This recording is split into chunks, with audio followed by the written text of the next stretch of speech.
Good morning, lovelies, and welcome to a little moment of live poetry. Today, we are going to read 3 poems by a good friend of mine, a stellar, wonderful human being, an actress and a poet, Fran Edwards. She has sent me 3 poems, which we are going to read in just a little moment. I'm going to stretch a little bit and have a tiny glass of water, and then we're going to get round to it. A little bit about Fran is that we met doing a theatre production, and ever since that we've sort of visited each other every now and then, and had some lovely discussions over tea and some good sandwiches, and we've also made some poems together, and that's about it, really.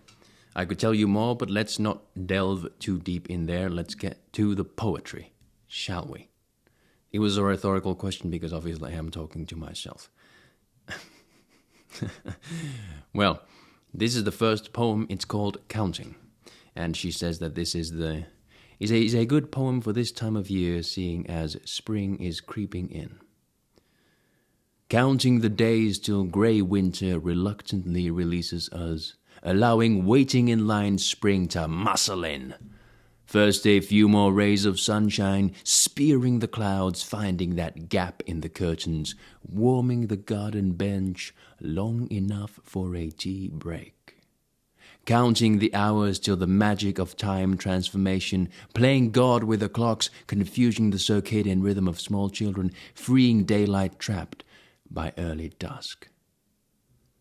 Counting the daffodils pushing bright heads through dark soil, competing with the crocuses who flaunt their purples and mauves, small but self-assured. Counting centigrade numbers crawling slowly upwards like a fat caterpillar on nasturtium leaves in a sunny summer garden. How is that? Oh, thank God for spring, I must say. It's been a rough winter, and I am very happy about the sunshine, and I am very happy to be reading about sunshine. It sort of reinforces the sunshine that is actually outside, and of course the one that's inside as well. Huzzah! Double trouble, 2 birds, 1 stone. And of course, I love that. It's so, it's very lovably British, I'd say. I'm going to read it one more time. Counting by Fran Edwards. Counting the days till grey winter reluctantly releases us, allowing waiting in line spring to muscle in. First, a few more rays of sunshine spearing the clouds, finding that gap in the curtains, warming the garden bench long enough for a tea break. Counting the hours till the magic of time transformation, playing God with the clocks, confusing the circadian rhythm of small children, freeing daylight trapped by early dusk. Counting daffodils pushing bright heads through dark soil, competing with crocuses who flaunt their purples and mauves, small but self-assured. Counting centigrade numbers crawling slowly upwards like a fat caterpillar on nasturtium leaves in a sunny summer garden.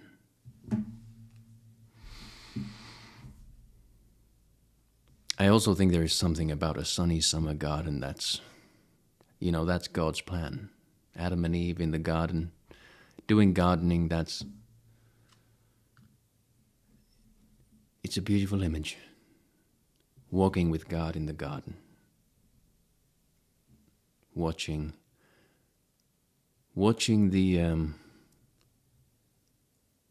first few rays of sunshine spearing the clouds. And having a tea break. I mean, come on.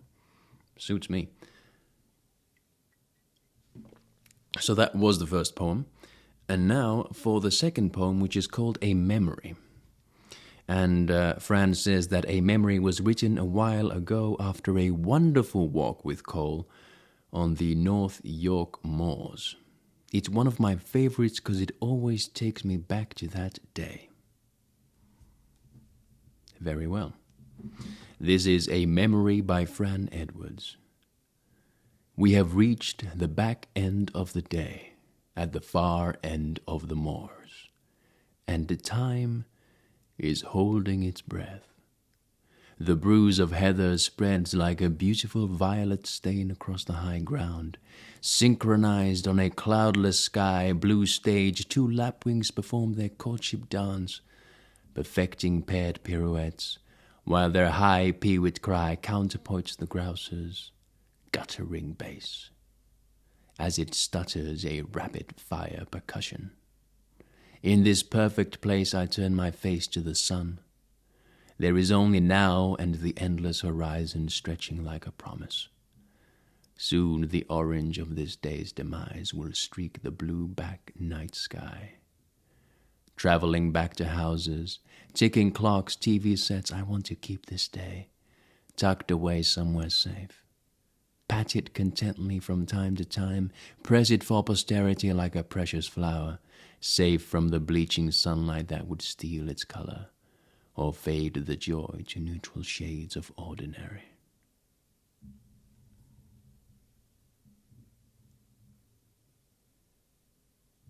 I'm going to read it one more time. A Memory by Fran Edwards. We have reached the back end of the day, at the far end of the moors, and time is holding its breath. The bruise of heather spreads like a beautiful violet stain across the high ground, synchronized on a cloudless sky, blue stage.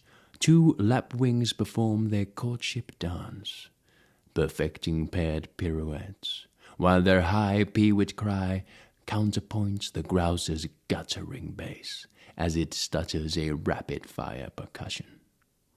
In this perfect place, I turn my face to the sun. There is only now and the endless horizon stretching like a promise. Soon the orange of this day's demise will streak the blue-back night sky. Traveling back to houses, ticking clocks, TV sets, I want to keep this day tucked away somewhere safe. Pat it contentedly from time to time, press it for posterity like a precious flower, safe from the bleaching sunlight that would steal its color or fade the joy to neutral shades of ordinary. Oh, I stuttered a bit at the end there. Traveling back to houses, ticking clocks, TV sets, I want to keep this day tucked away somewhere safe. Pat it contentedly from time to time, press it for posterity like a precious flower, safe from the bleaching sunlight that would steal its color or fade the joy to neutral shades of ordinary. I mean, that's really good. I mean,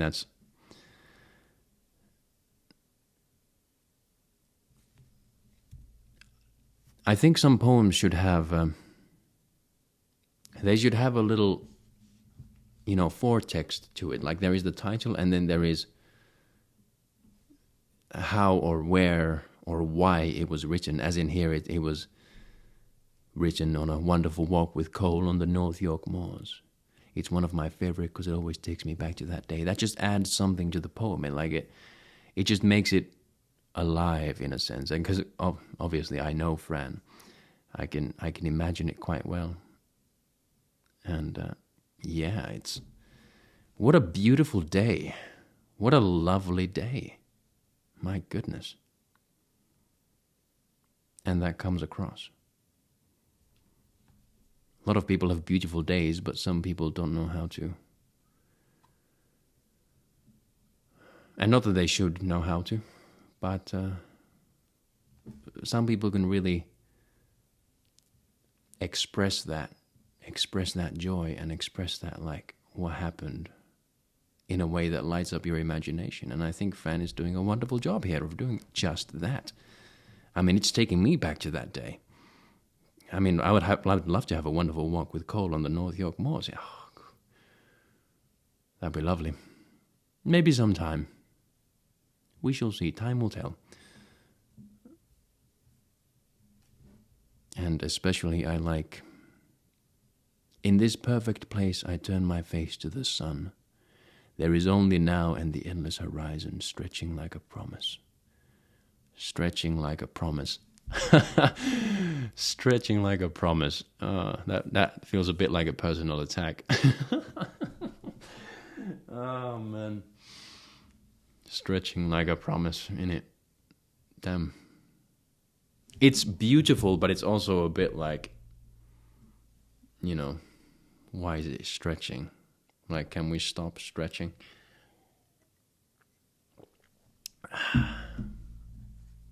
Well, so the next one is called, actually, let me read the introduction first to it. See, Train Haikus was only written a couple of weeks ago for a project called Most Creative Station in Middlesbrough, for Middlesbrough, I suppose, which featured sound and visual installations. Check it out on Google, for the record. Thought of you, because we wrote our haikus on a train... thought of you because we wrote our haikus on train journeys to and from Hartlepool. If you use it, you could rename it to Haikus on a Train to Hartlepool. So, these are haikus on a train to Hartlepool. A blur of buildings, silhouettes of leafless trees, tears on the window. History hiding behind the fast food meccas of today's worshippers. Yellow neon tells all the traveler needs to know except how to feel. Rising and falling, the melody of voices to the tune of wheels. The train's song shushes the unquiet child in me with rail rhapsodies.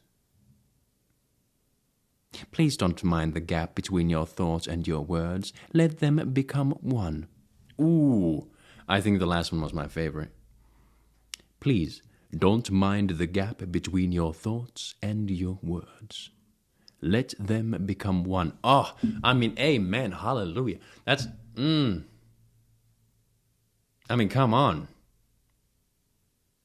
Well, I mean, that would be wonderful if you have good thoughts. However, if you have, genocidal thoughts, then maybe let your thoughts remain your thoughts.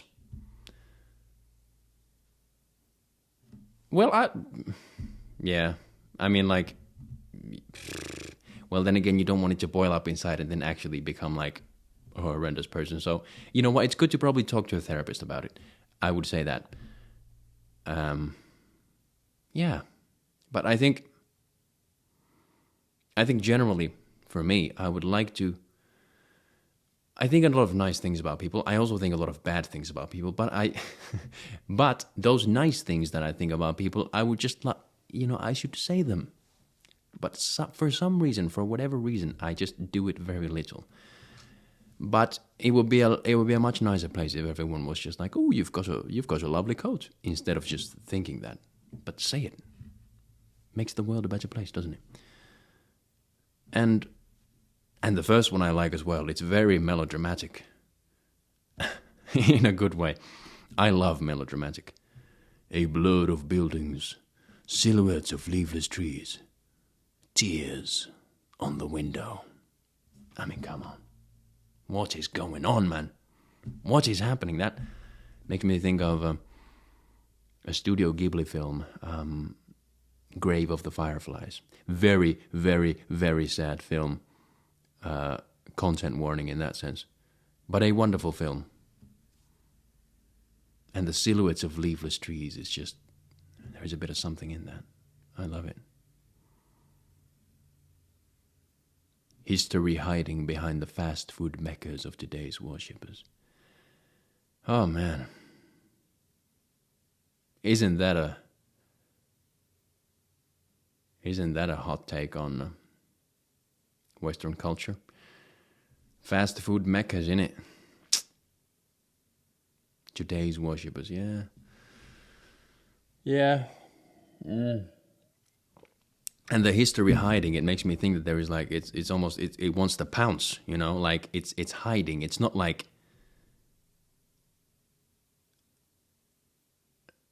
it hasn't been pushed away. It's voluntarily chosen to hide so that it can spring out at some time. Hopefully not in the form of like World War III or anything, but in a positive sense. Because there are a lot of good things in history too. We tend to forget. We just focus on the bad ones because it's very dramatic. Yellow neon tells all the traveler needs to know except how to feel. Ooh. That's good. That's good. Imagine how horrible they will be, though, when they do start telling you how to feel. Now that's not the way I want to go, but we'll see where this goes. We're in a weird time in history.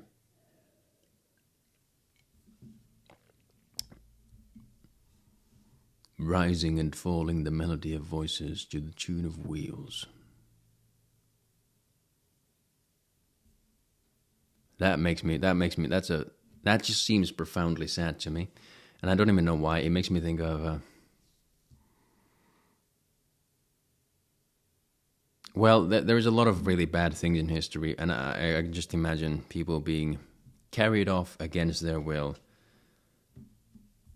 And that's where the melody of voices are rising and falling between like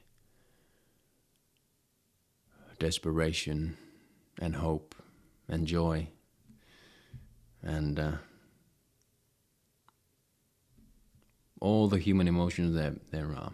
That's about it, really. The train's song shushes the unquiet child in me with rail rhapsodies. Now I can't lie, I don't really.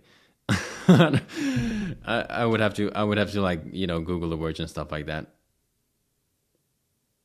The train's song shushes. I like the train's song because it's a cool notion, which I've not heard before. The train singing, as in the sound of the wheels is the song, and that. The unquiet child in me.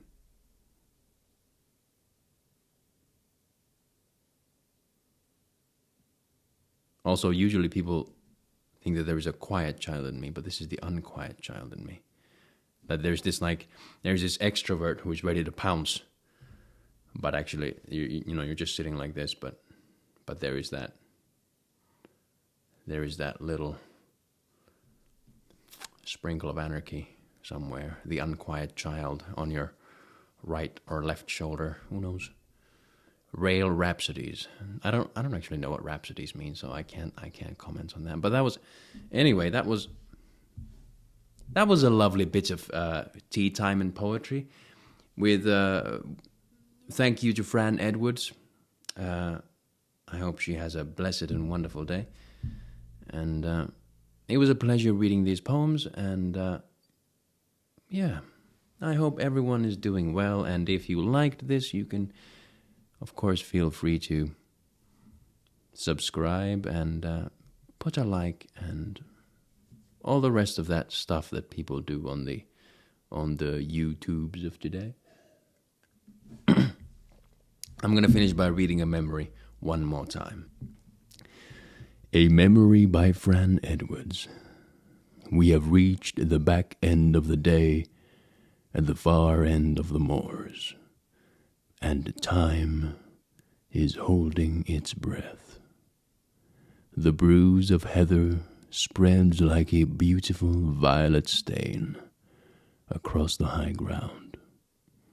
Synchronized on a cloudless sky-blue stage, two lapwings perform their courtship dance, perfecting paired pirouettes, while their high peewit cry counterpoints the grouse's guttering bass as it stutters a rapid-fire percussion. In this perfect place, I turn my face to the sun. There is only now and the endless horizon, stretching like a promise. Soon The orange of this day's demise will streak the blue, black night sky. Traveling back to houses, ticking clocks, TV sets. I want to keep this day tucked away somewhere safe.